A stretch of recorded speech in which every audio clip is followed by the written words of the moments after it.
Future historians will be in a unique position when they come to record the history of our own times.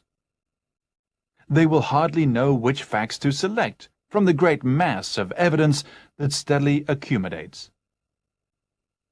What is more, they will not have to rely solely on the written word. Films, videos, CDs, and CD-ROMs are just some of the bewildering amount of information they will have. They will be able, as it were, to see and hear us in action.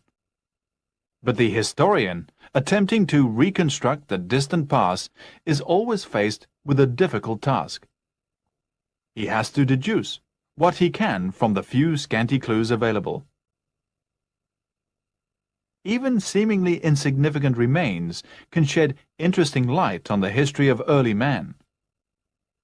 Up to now, historians have assumed that calendars came into being with the advent of agriculture, for then man was faced with a real need to understand something about the seasons.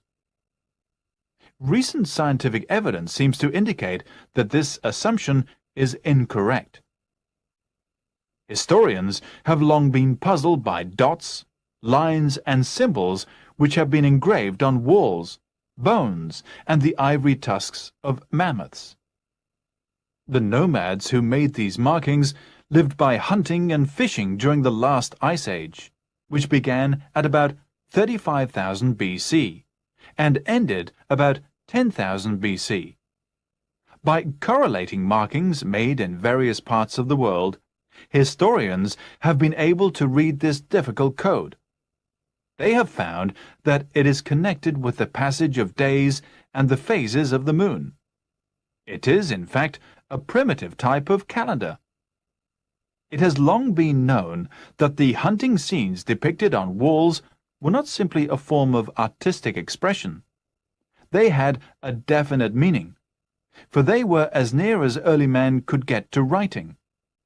It is possible that there is a definite relation between these paintings and the markings that sometimes accompany them. It seems that man was making a real effort to understand the seasons 20,000 years earlier than had been supposed.